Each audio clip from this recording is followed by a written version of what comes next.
Right. After everybody. So in recognition of Aboriginal and Torres Strait Islander people's spiritual connection to country and in continuing its ACU commitment to reconciliation, it is customary to acknowledge country as we pass through. Today, we acknowledge and pay our respect to the First Peoples, the traditional custodians of the lands and waterways. We thank them for their continued custodianship. We acknowledge and celebrate the continuation of a living culture that has a unique role in this region and all campuses of Australian Catholic University. We acknowledge elders past and present and thank them for the wisdom and guidance as we walk in their footsteps. I'd also like to thank you for having Michael Reynolds here as well today.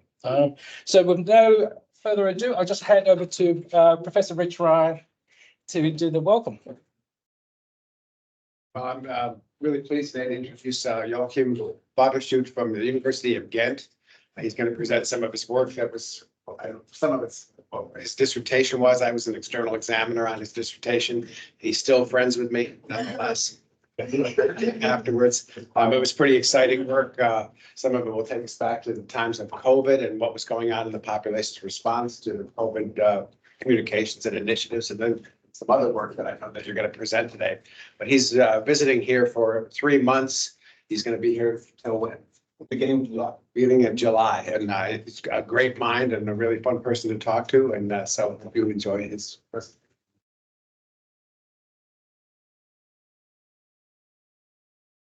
So first of all, thank you guys for being here and giving me this opportunity of this brown bag to present the stuff I've been doing for my dissertation. I finished my dissertation last year in June, and since then now I'm here visiting Sydney since the beginning of April.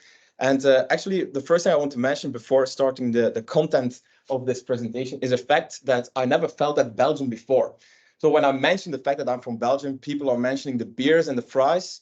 But the special thing is that these are Belgian fries and Belgian beers. These are things outside of another world, I think. So these are really good. So if you're ever in Belgium or in Ghent, please give me a call and I will show you the best of these things.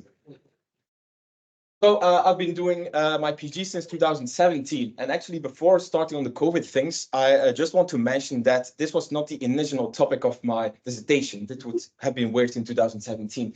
So the initial topic was on self-motivation. So I was curious to know whether people have these strategies to motivate themselves, like when doing boring tasks or uninteresting or challenging tasks. I would be curious whether there were strategies that are differing in a kind of qualitative way and how people deal with these boring tasks. And I've put some people in the lab, just let them perform a really boring task, see how they dealt with this. And I actually translated this really quickly to a realistic situation. So in Belgium, there is the annual event. This is a walking tour, which is named the Walk of Death. And actually, this is an event each year in Belgium on which 30,000 people are participating each year on a voluntarily base. And the goal is to finish 100 kilometers within 24 hours. So on average, people are walking like 20 hours without any sleep before finishing. And the second time I was participating, I actually asked myself, why am I doing this? This is boring. Second time, yes. Good point. What about my motivation? So that's actually, I think, the reason why I was asking myself, this is getting boring. Why am I doing this? Also talking to other people, I found out that they were dealing with this in a different way than I was doing. So the follow-up year, I organized a study and asked people during the walking tour on 4 different occasions why they were doing this and how they kept themselves walking in these circumstances. So just questioning how do you want to find the fun or the interest in this, or do you just feel pressured? For instance, there were people mentioning I've shared this on Instagram and now these people are following me, so I really need to finish this, but I actually are really having pain.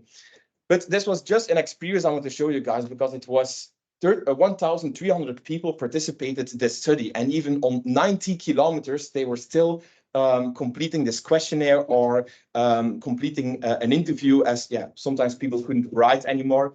And actually, the study was a treasure of data, not only in terms of the analysis, because we could show that the level of intrinsic motivation for participating in this walking tour was a unique predictor in the chance of finishing this tour. Also, we had a lot of data of their walking speed, which was also correlated with people's type of motivation. And we wanted to share this to the audience. We organized this event, and people that participated in the study, or policymakers, or people of the organization came and listened to this. And in total, there were like 150 people in the audience. But this was done. This is the picture of that night. And this picture was taken on the 6th of March, 2020. And actually, we couldn't imagine, like in a million years, that 3 weeks later, Ghent Center would be looking like this. I was living in Ghent at that moment, and Ghent is a crowded place. The center is really beautiful. But these are pictures where on a night when I just went for a walk and I saw no one in the streets. And actually this, if you can imagine, this was because the pandemic has started. There's no sound here. Where is the sound? Bum, bum, bum.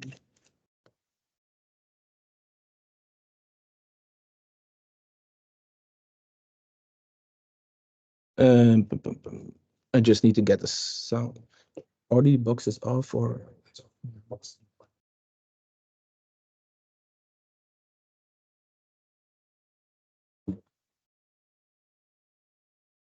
I'm gonna make sure the settings are okay.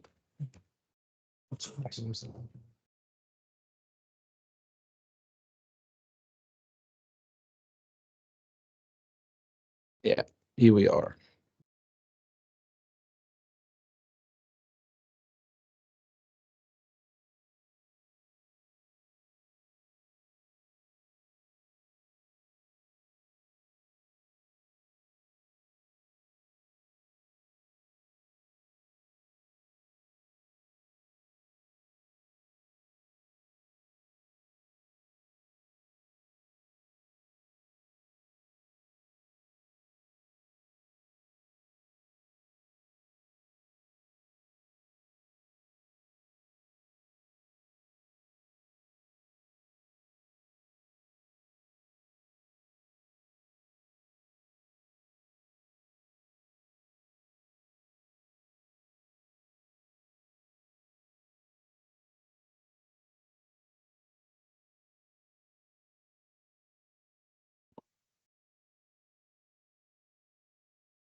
It was actually 2 days after the start in Belgium, after the lockdown in Belgium started, that our team in Ghent started a research project on this. So we first started with just one questionnaire, like why are people following these measures? How is their well-being going on, and so on.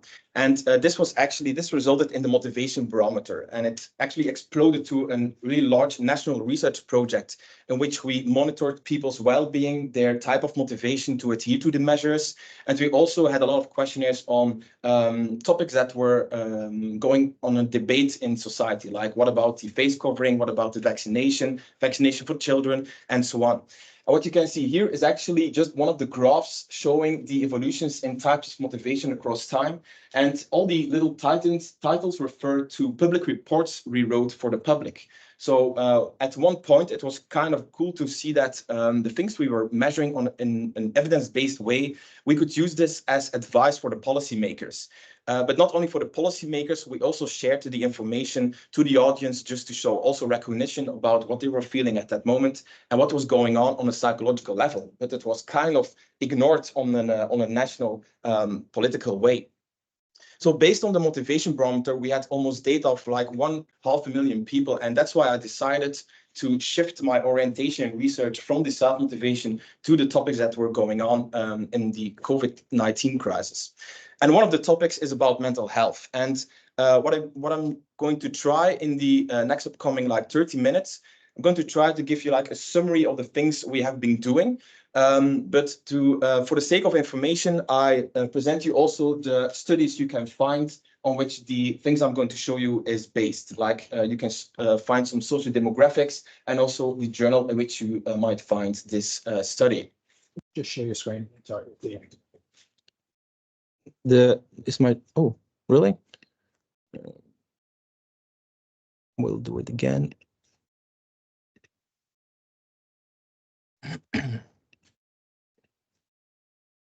Here we go. Thank you. All right, so one of the first topics was, of course, the mental health. And one of the things, how the crisis was translated into people's well-being was by their concerns, like how's the situation going? What about my own health? How am I concerned in this? What about these effects on well-being? And of course, we saw that these crisis-related concerns were related to people's ill-being and also negatively related to people's well-being in kind of different ways, like life satisfaction and sleep quality. But next to the fact that this was really a robust effect on within and between person levels, we actually were more interested in how people differed in how they dealt with these concerns. And that's why we focused on things like emotion regulation strategies, but also the level of basic psychological needs. And just to give you one example of this is the fact that the negative association between the level of concern and life satisfaction and the positive association between concerns and the symptoms of depression or depressive feelings was actually more outspoken for those scoring high on dysregulation in their emotions. As another example, there is also the association, the positive association between this level of concerns and people's level of anxiety symptoms. But it was cool to see by this data, as we have longitudinal data itself, that this positive association was actually less outspoken for those who had a moment of higher need satisfaction. So we had the data and there were really robust effects of how people differed in dealing with these concerns. So next, there was also the large topic on motivation. And we were actually interested in why people were following the measures, but also why they had the intention to get the vaccine. So we focused on a bunch of health behaviors, but these were the two that actually were the most robust and more consistent during the crisis. And actually, they were a way to get out of the crisis. So that's why also we had a large interest in these.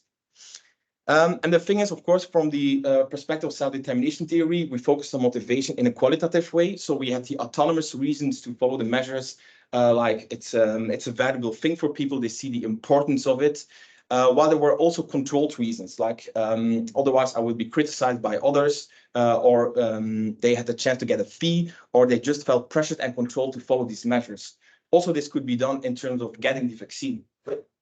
Also, there were like reasons not to follow the measures. People at one point had high scores of amotivation, and because they didn't felt the urge to do it, or they didn't have the belief anymore in why they should do this.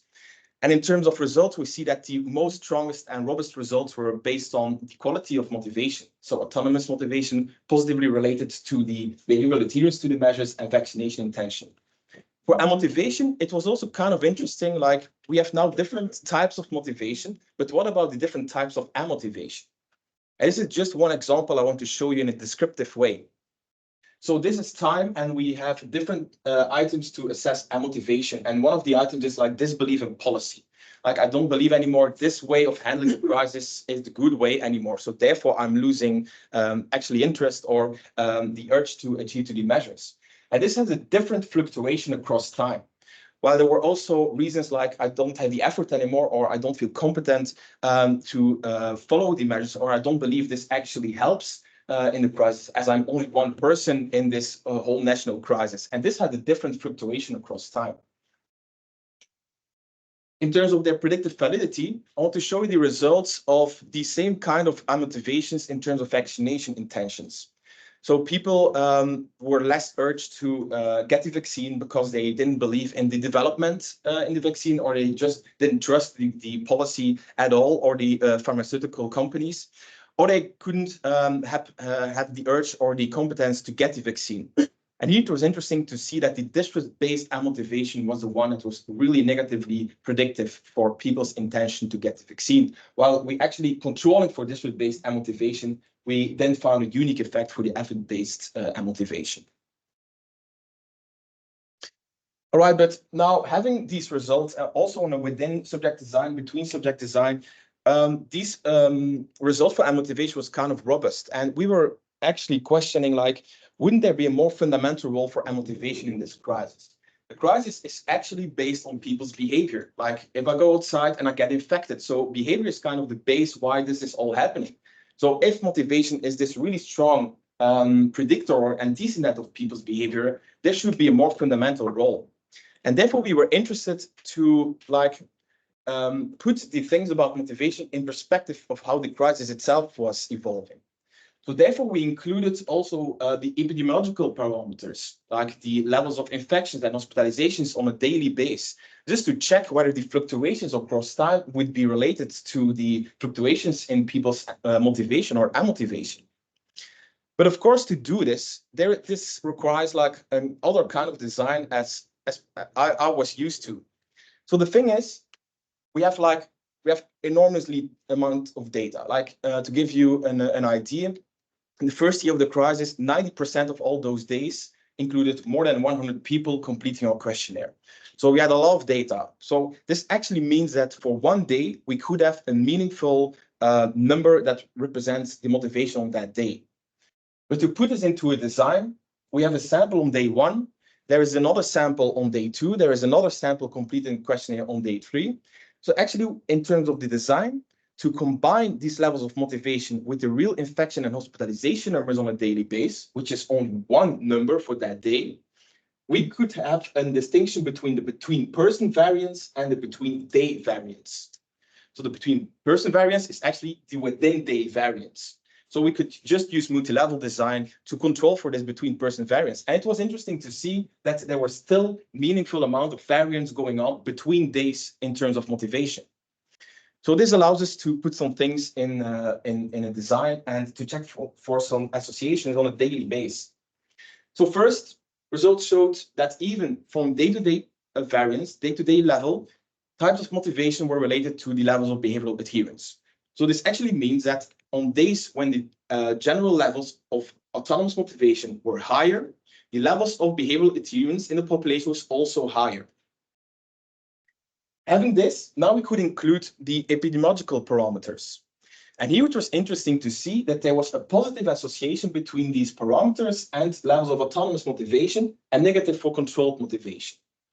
So some could mention, like, wouldn't we expect the reverse pattern? Like, if the infections and the hospitalizations are increasing, maybe people will feel more pressured and forced to follow the measures. But here we saw that the happenings were actually more like giving a rational and a base to people's voluntarily understanding of why they should follow the measures. Just to Joachim, the red arrows path, that's negative effect? Yeah, that's a negative effect. Yeah, indeed. But still the question is why? Why should the epidemiology itself have an effect on people's motivation? And therefore, we checked for one meaningful mediator between both, and that's risk perception. So risk perception refers to the one's subjective assessment of how things are going on at in this situation. So specifically, we questioned what's your estimated chance to get infected one of these days? And this is asked in terms of my own health, but also in terms of the population. There was also another type of risk perception, and that was the severity of symptoms. So just asking people, how do you estimate the severity of the symptoms after you get an infection? And it was interesting to see that on a daily basis, so from day to day, we saw that there was a positive unique association between the infection numbers and people estimated chance to get infected. So this sounds really, yeah, this sounds really easy actually. And this was also found for the hospitalization numbers. So when the hospitalizations were increasing, there were like general higher levels of the estimated severity. This is understandable because people got into the hospital, so the symptoms should be severe. In terms of its mediating effect and in terms of indirect effects, it was interesting to see that it was not the infection probability, but it was the severity of the symptoms that were positively related to people's autonomous motivation and negative to the controlled motivation. So one now could reason like, okay, so autonomous motivation is fueled by the fact that people have a higher estimation of the severity of the symptoms coming from the hospitalizations. But doesn't this mean that people are just anxious or afraid for this virus by which they are motivated in an autonomous way? But that's not true. Risk perception is a different thing than anxiety or negative feelings. Risk perception is about this estimated reasoning about what is going on at a certain moment. While we actually, at one moment, we tested the role of concerns and the role of anxiety at the moment, and this showed negative associations for people's autonomous motivation. So it was a risk perception, the reasoning about what was going on, that was important. So now we got a model, a meaningful model coming from the epidemiology itself, having an impact on people's risk perception, having an impact on people's motivation, by which this has an impact on their actual behavior or self-reported behavior in this model. So having this knowledge, couldn't we also reason that the behavior of people has an impact on the crisis itself? So isn't there like a reverse pattern we can find? And this is actually like a cycle. If the epidemiology has an impact on risk perception, an impact on behavior through motivation, maybe this behavior has also, we can see that the behavior has an impact on the epidemiology. And this, some literature already showed this by using other indexes like the Google mobility data and so on. But now we had this more qualitative perspective on behavior and really psychological variables. So we used the same kind of design. Day-to-day variance, we checked for the levels of motivation. The quality of motivation refers to the level of autonomous motivation, and how these are related on a daily basis. But the thing is that their concurrent association, this is something we already know, as I showed you before. But to check to what extent the quality of motivation today has an impact on the infection and the hospitalization numbers in the future, we should work with time-lagged correlations. So this means that we are going to check the correlation between the assessments today and the assessments in the future.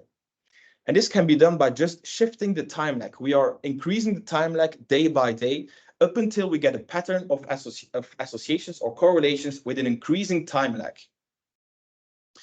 And this is the result. So here we can see for infection rates that the association between the motivation today, the quality of motivation today, and the infection rates was the most negative with a time lag of 42 days.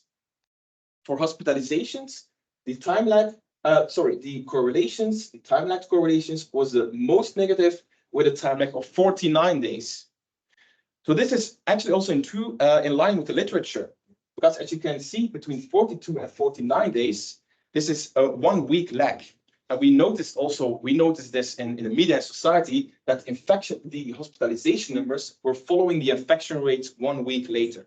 So this is the same effect. If the infection rates today are increasing, hospitalization rates will increasing in 1 week.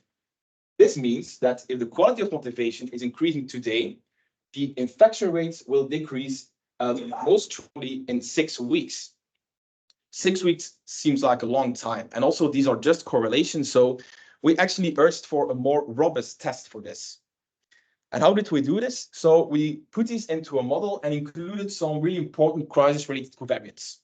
So we controlled this association for the daily temperature, sunshine duration, the stringency index, whether the values were in a week or in a weekend registered, and also whether they were holiday periods or not.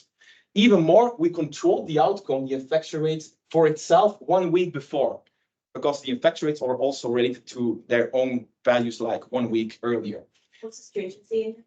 The stringency index is an index that they created in Oxford to have it's based on a bunch of parameters just to have like a standardized value, how strict the measures were in a particular country. So they developed this to have a comparison between countries in terms of how strict the measures were. And it's a number between 0 and 100% in terms of stringency. Yeah. So even controlling measures, will be political measures taken to generate adherence, or what kind of measures? This is about like the lockdowns, the stay-at-home lockdowns, whether the schools were closed, to what extent it was obligated to have the face covering. Also, there's some parameter of the vaccine and so on and so on. It's a long list. These are the things I could think about. But even controlling for all these covariates, there was still a meaningful effect of the quality of motivation on the infection and hospitalization rates 6 and 7 weeks later. So putting this actually into a model as we did before, we have the quality of motivation on a particular day, which is related to the level of adherence on that particular day. There was no time lag between both. So this we saw in this model that the adherence was related to the infection rates 6 weeks later, and there was still a direct effect of the quality of motivation on the infection rates, by which the infection rates, of course, are related to the hospitalization rates 7 days later. This is a model controlled for all these covariates. And we actually wanted to check in a more robust way whether there is some meaningful story in this. And at one point, we tested the model for 2 kinds of measurements for adherence. So first, we included all the self-reported assessments we had in our database, but we also included the Google mobility data set from Belgium specifically. And putting this together in one latent factor, we saw that still adherence had a meaningful relationship. And actually, our self-reported assessments on a daily basis were related to the Google mobility database. Although these samples are totally different, although the design is totally different, this showed us that our explanations or our assessments on a daily basis talking about the population, of course, this is another discussion, were meaningful compared to other data sets and other assessments. So this fills a gap. But still, the story is not finished, because now we only talked about the epidemiological situation. But as I showed you before, there was something else going on, with something else that defines the crisis. And this is next to the hospitalization and the infection rates. We also can talk about the stringency of the measures, because there were a lot of political things going on. So we used this stringency index also to check whether this has a meaningful thing, because now we just controlled for it, but we wondered to what extent this was also meaningful for all psychological variables. And what you can see over here is a scatter plot between the number of hospitalizations on a particular day. We included days with and without vaccinations. So these are the blue and the red dots, and the number of the stringency index. And what we can see over here is that the scatter plot shows like a positive association, but not that of a positive association. There is still some variance going on. Specifically, this means that there are days where the stringency of the measures were really high, but the numbers of hospitalizations were low. Also, in reverse, there were days with high hospitalizations, by which we would expect high stringent measures, but there were also days with low stringent measures. So there is an interaction between both, and we tested the interaction, and this was really meaningful in terms of our psychological variables. So to put the following figures to make it clear and to explain what you will see, we simplified the interaction effect by selecting, or not selecting, by just labeling proportional and disproportional days, just to make sure that a proportional day is when both parameters are high, and a disproportional day is where both are kind of mismatching. So this is the result of the interaction in terms of motivation. So you will see the same panel as I showed you before, and we will first focus on days with high stringent measures, but with low and high hospitalizations. So what did it mean for our motivation? In terms of autonomous motivation, so these are the standardized values of autonomous motivation, just to make clear that they are lower and higher compared to one another variable. This shows that on days with strict measures, but when the hospitalizations were low, when there was kind of a mismatch between both parameters, the autonomous was lower compared to the days when the hospitalizations were higher. This is something we saw before. If there are strict measures implemented by the government, but we see that the hospitalizations are low, this is kind of less understood in an autonomous way by the population compared to days when there are strict measures following or in line with high hospitalization numbers. So it gives like an understanding of why it's required to follow the measures. You can also see this in terms of controlled and motivation. These levels were much higher on days when there was kind of a disproportional situation between the level of the strict measures and the epidemiological situation going on. And of course, this was translated in people's adherence.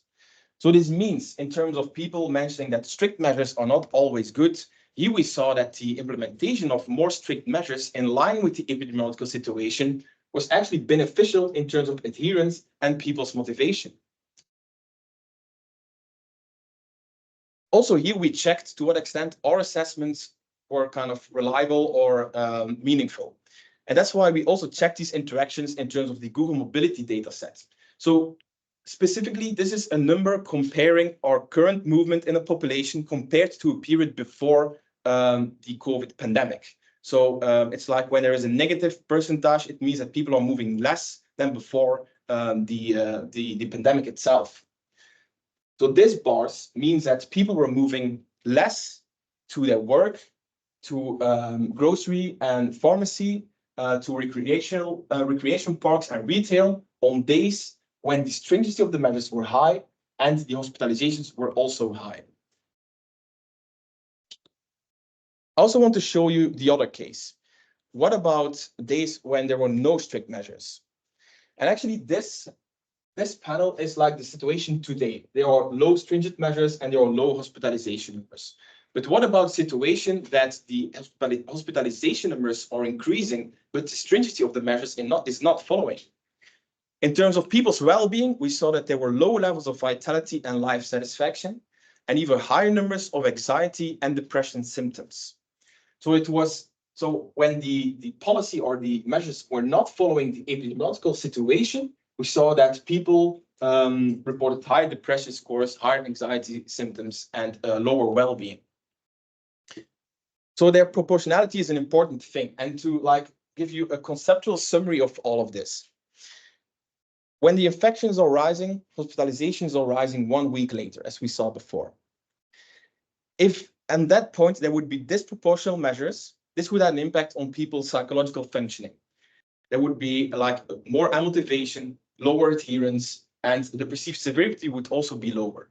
By which, of course, the virus spreading is just going on and we have more infection numbers. So this is kind of a negative cycle. If the case in terms of higher hospitalizations, we would have proportional measures, this would mean that people's perceived severity will be higher, by which the autonomous motivation will be higher, there will be lower controlled motivation and amotivation, and people will show more adherence to the measures by which the virus spreading is actually disappearing. And this is the good way. This is the thing we want to have. On that moment, on one particular moment, the infections will decrease, the hospitalizations will decrease. Then it becomes really crucial for policymakers what to do. If the hospitalizations are getting low, how to make sure that people are not showing more virus spreading too early in the cycle. Because when there would be disproportionate measures, so imagine the measures would be too strict in terms of how they are perceived by the population, the autonomous motivation will be too low actually, and the motivation will go higher, by which the virus will be spread again, and then we are in the same cycle as before. So then it becomes crucial to have proportional measures on that moment by which people's psychological functioning is actually in line with how the health situation should be handled, and we are dealing with low infection numbers. Of course, as an important remark, this is a situation in which there were no vaccinations, in terms that also we should take into account the pandemic fatigue. The pandemic was going on and people were getting tired on a general basis of the situation. So this is kind of a conceptual summary, just to make sure that to put all the results into one perspective. So this was the work that I did during my PhD. And now in line about the fact that I'm here in Sydney is a question like what can we learn from this situation? And not only in terms of pandemics, but actually in terms of the society as a whole. And one of the main interests I have regarding this data set is the fact that there were some influences on the population coming from the macro level, coming kind of pervasive influences on how the population was doing in Belgium, especially. So it might be of interest to check how more distal social factors, like the policy itself, has an impact on people's well-being. And based on the SAT framework and based on the results we got from the COVID situation, it should check with the basic psychological needs as a really meaningful and important mediator of this association. Because it's important, because we are heading towards a climate change, and especially as we saw with the crisis of the COVID, the policy was not dealing with people's psychological functioning. Well, they should actually do, because this is what the results showed. When people showed more autonomous motivation, when their need satisfactions were higher, there was a more sustainable motivation, and the situation was handled in the way we actually want to have it. So one of these distal factors are like political regimes and the economic situations of a particular country. Like political regimes, this could be how free people are feeling to behave in a society, how they are involved in elections, how they perceive the society as a democratic functioning. Also, in terms of the economic situation, like there are these particular capabilities, as they call them, to let people allow to meet their psychological needs. And especially there is some literature on this, but really empirical evidence hasn't been found yet. And this might be just the interesting thing about why I'm here in Sydney, actually what I want to do here. So there are some indices we can use. As I showed you before with the stringency index, there are also other indices we can use to like have a more standardized way to compare countries in terms of how democratic they are and how their economic situation is. And these are two examples, like the democracy index dealing with people's freedom, human rights, expression, the freedom of self-expression, and the economic inequality, like comparing the richest and the most poorest people in that particular country. So we need actually between country variance. Now we only dealt with Belgium, but we need more data on this. We need more. We need enough countries to compare and to find this variance on between country level. And now what I've been doing in the previous weeks is actually exploring some of these data banks that are available. Like you have the World Value Survey, which includes like different time series, different assessments across time, including more than 120 countries. And it's interesting to see that in some of the data banks, there are items referring to the psychological needs. They are not the items we are used to including questionnaires, but these are items like what's your perception of feeling choice and controlling your life? To what extent you feel that you can do interesting things in your daily life, and so on. And just by checking these data banks, we already found that this democracy index of a particular country was related to this level of autonomy, which showed a really meaningful mediation of its effect on people's psychological well and ill-being. Even more, they're using this time series, there were also like within country effects. So meaning that when a country was increasing in its level of democracy and decreasing in its level of economic inequality, it actually also showed an increasing effect on levels of autonomy. So also between and within countries, and which is kind of the most interesting thing, I think, there were meaningful effects of autonomy. But of course, there are still more questions to deal with, like why actually? Why are these national, these indices of one country having a different effect on people's autonomy in that country? What are the capabilities? How is this actually all perceived by the population? So these are the questions that are still there. Also, when we are approaching an individual from a societal level, we also need to deal with the fact that people are explaining and defining and describing themselves in terms of being belonging to a particular group in society, for instance. For instance, they could have an identity that's going on based on the values of a group in society. And this is like this is just one example from the COVID situation, just to give you the idea what I mean. So just gonna have a really short explanation on this, but there was one particular moment in the crisis when the measures were more strict for the unvaccinated ones than the vaccinated ones in Belgium.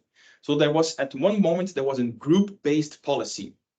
And this was the time of the COVID safety cat. So I don't know if you're familiar with this, but this was the QR code people need to show to be allowed to enter a pub or a restaurant. It was obligated at one moment on many levels of society.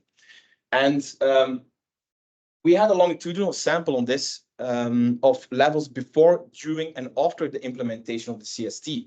And it was really robust to see that the levels of autonomy frustration and relatedness frustration were much higher for those being unvaccinated compared to those being vaccinated. So at one point, and during the implementation of this CST, which was more strict for those being unvaccinated, they reported more perception of being excluded from those groups they want to belong, or they felt more controlled and pressured in the things they wanted to do in their daily life.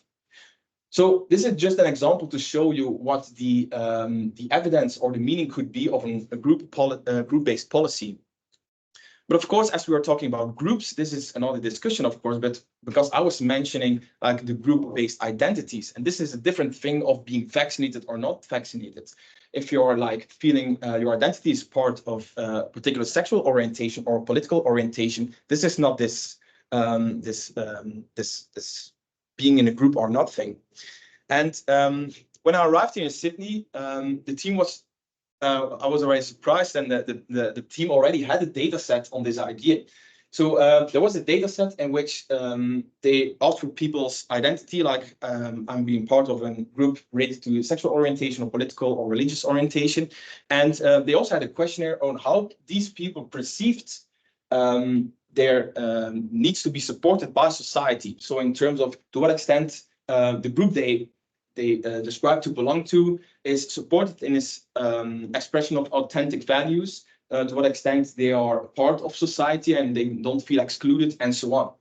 And that was the main effect, because we were interested to see to what extent this perception affected their own personal need satisfaction. And there was a main effect of this perception of how the group was perceived or handled or approached in society to their own personal need satisfaction. But this effect was more outspoken for those actually scoring themselves to be part of that group in terms of their identity. And this is the centrality concept. Like, I really feel that I'm part of this group. I'm committed, that my identity is part or is based on the values of that group. Even more, it was interesting to see that this effect was not significant for those having really low scores on this centrality thing. So when I'm not feeling part, my identity is not part of that group, actually how the group is perceived or approached in society doesn't matter for my own personal need satisfaction. So actually what I want to show with this is that the ideas coming from COVID and how important it was to approach population, including these macro level indices, to have an explanation of things that were going on. There is some evidence going on that has not been in the literature yet. And for me personally, it's a main interest to check for this, because it can help us in the future decennia just to find out what is going on in a country, and especially in terms of the climate change, to show how policies should work on this, and why they should actually work on people's freedom and especially their psychological needs. So I think I'm there. This was my dissertation, and this is the team of the Motivation Barometer, which of course I'll always want to mention, because I didn't do all of this just by myself. It was a whole team, and we worked day and night to work on these psychological topics during the COVID period. So I want to thank them, and at last I want to thank you guys for your attention and to be here and listen to my probably talking too fast about all these things. So thank you very much.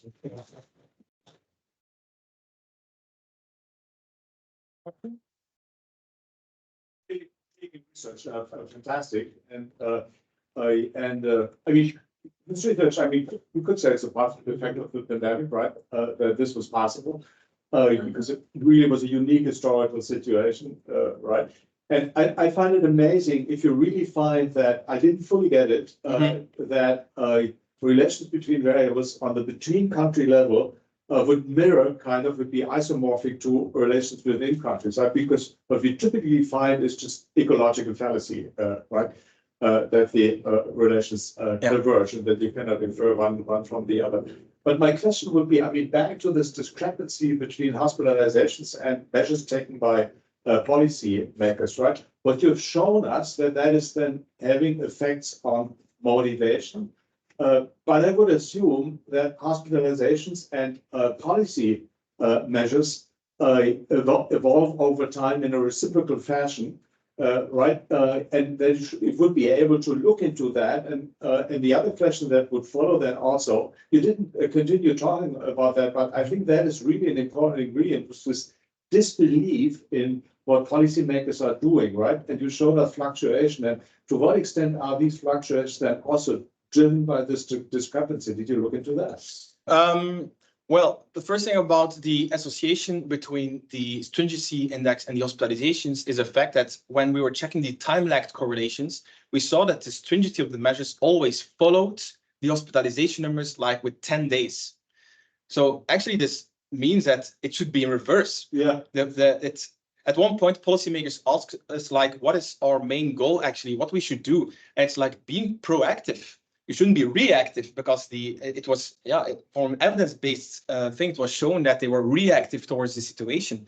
But this means that there were days on which the policymakers were not reacting to the situation. And I think in terms of their association, I know that's a clear answer, of course, but in terms of their association, what do you actually mean with checking the fluctuations across time? Because I don't get that part. No, I would assume that causation goes both ways, right? If policy makers implement measures, then hospitalizations are going down. Yeah. And if hospitalizations are going up again, subsequently, for example, due to lack of motivation, right? Then so it should be reciprocal in theory, or it could be reciprocal, right? Well, this was also something we checked for these associations of motivation predicting the hospitalizations. You could also reason that the hospitalizations are predicting motivation. But there is this granular causality test, and this is actually just a comparison between two models using this time series analysis, in which you compare, like, the, for instance, motivation predicting hospitalizations, but then compared with a model including motivation, hospitalizations predicting hospitalizations. So actually what you do is comparing two models, and if this is significant, you can still see that including motivation next to the outcome predicting itself, is that still valid and significant? This means that there is kind of a unique predictive validity to hospitalizations, but it was cool to see that we never found this in reverse. So motivation, so the hospitalizations had an impact on motivation, but this was concurrent. This was on the day itself. While it was not across time, it didn't have an effect. And maybe in terms of the amotivation part about the disbelief in policy, this has been one part of the research that actually I'm still urged to dig into, because we saw that this was increasing across time, and we saw huge differences between those being vaccinated and unvaccinated. But even for those being vaccinated, it was increasing across time. And to what extent the stringency of the measures itself could you contributing to this increase? I would think I would go back to the figure as before, just showing that the disproportionality had a really meaningful impact on this. But one part that I actually miss in this research is the fact that we didn't assess this literally to participants. Like, do you think the current measures are proportional to the current epidemiological situation? This was an item we didn't include. Based on literature, we could reason that this is represented in the scores for autonomous motivation, but still, like this, it's a kind of a procedural justice. Is this right? What is going on? Is this fair to you? And yeah, this is something I couldn't make hard based on this data set. Yeah. Let's see. It seemed like you had what I refer to as a Goldilocks effect. Not too little, not too much, but just right. So that in terms of what you're calling proportionality, if it was too little, it was bad. If it was too much, it was bad. So it was just right. But this is a within person Goldilocks effect, or is it a between person? The graphs that I showed, is this the question? Or I don't know if I get it right. Well, probably it was within group. Yeah. Or at the country level. This was on day-to-day level. Yeah. Yeah, so we didn't got longitudinal data on this. So the values, maybe I can show it later, but the values you saw were actually on a day-to-day level. So these were the levels of well-being and ill-being and motivation on a particular day, in which we compared those days with this proportional or disproportional assessment. Okay, was I correct that there is what I was referring to as the Goldilocks, that if it was too strict? Yeah. It was counterproductive? Well, the thing, and this was the debate also in society, like when are these measures too strict? I think the term too strict is a situation on which it's not feeling legitimate anymore for the population. And this were actually most of the days which when the hospitalization numbers were going down, for instance. So when there were days with low, so actually this is a situation when you have, for instance, no hospitalization numbers, but the policy still implements really strict measures to deal with the virus spreading. This seems like an unfair or disproportional situation, and that's the moment when measures are too strict. But the same level of strictness could be legitimate or proportional to people when the hospitalization numbers were really high, because then the epidemiological situation was requiring this to have strict measures. Yeah. Didn't you say that that the motivation, the type of motivation shifted depending upon hospitalization and infections? Yeah, it was correlated on a daily basis. Yeah. That seems to imply a reciprocal effect. What do you? Your focus was on motivation and the lag to infection. But that what you're saying there, so maybe what you're saying, it was only on a day by day, it wasn't a lag. No, at one Because point. I would have expected that there would be a very short lag Yeah. for that one. So and you had day by day. And did you test? Well, we didn't. At one point, we tested this to check whether we also would have within person associations, like the assessment of one person today with his assessment like in a few months, checking whether they had a chance to be infected or not. This was all on the day by day, and on a personal level, I wouldn't know what the time lag is. It will be much shorter, I think.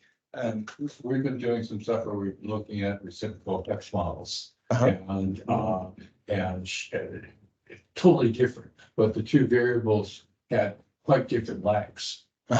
And we were able to show that there were reciprocal effects, but that the lags were quite different. That the lags, in this case, it was achievement and motivation, and the lag from going from achievement to self-concept was really short, almost instantaneous. Yeah. And the lag from going from self-concept to achievement was longer. That's, yeah. And I would think that I would guess that you would get something like that here. And the beautiful thing that you've got is that we didn't have the short enough lags to really test this. It was, we had a long interval, so we couldn't really test this. With what you've got with the day-to-day, that you could do that, and you could also do it with it in between.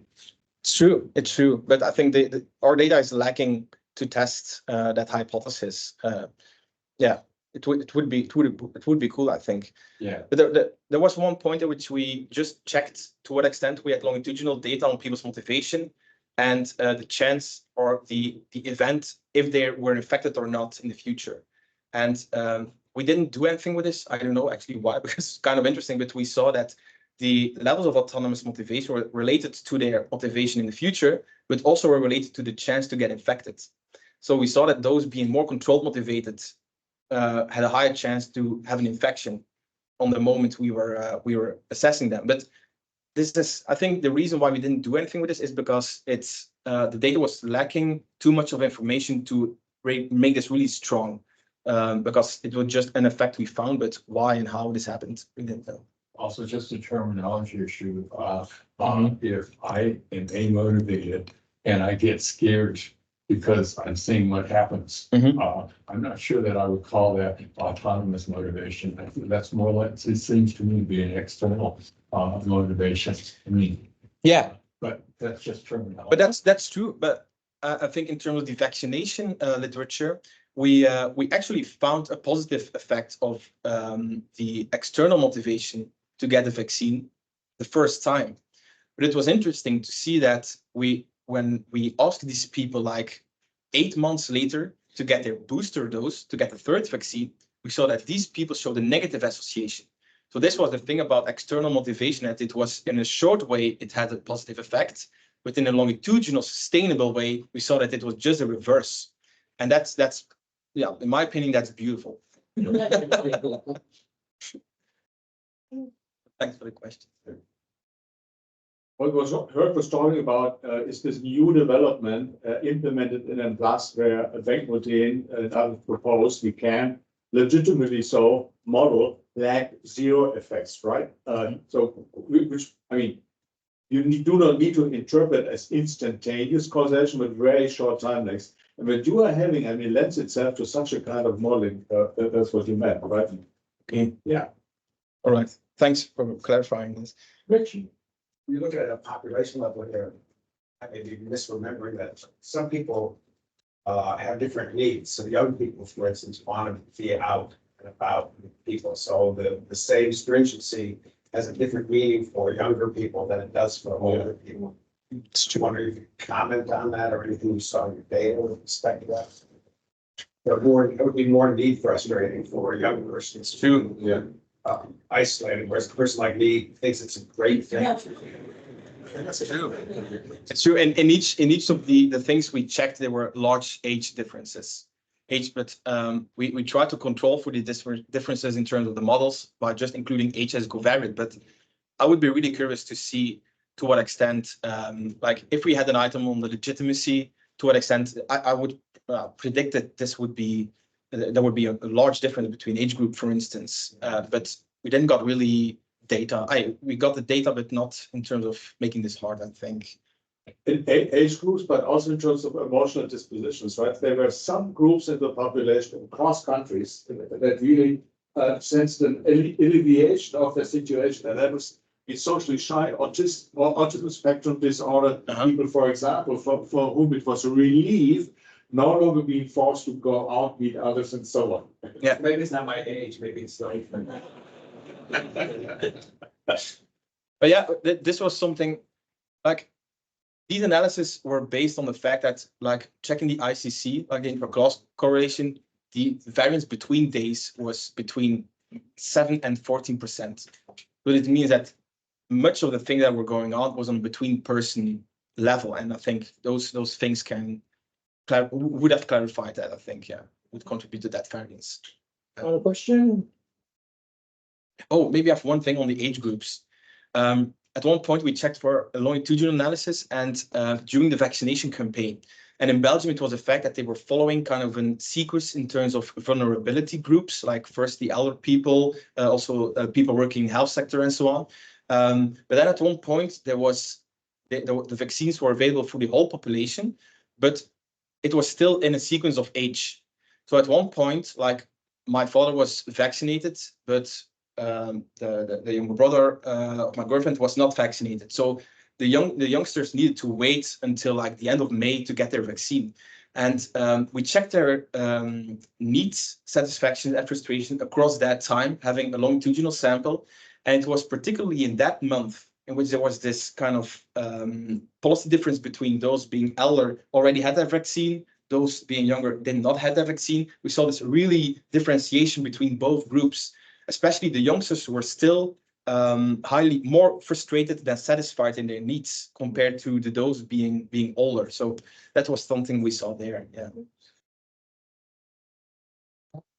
Question, but we just had 2 other PhD students finish up placements here from Ghent US, and they were also phenomenal. So maybe Ricky needs to start importing water from me. Not comment. Beer and fresh. Thank you very much. Thank you. Right, final round of applause. Thanks very much for our friends.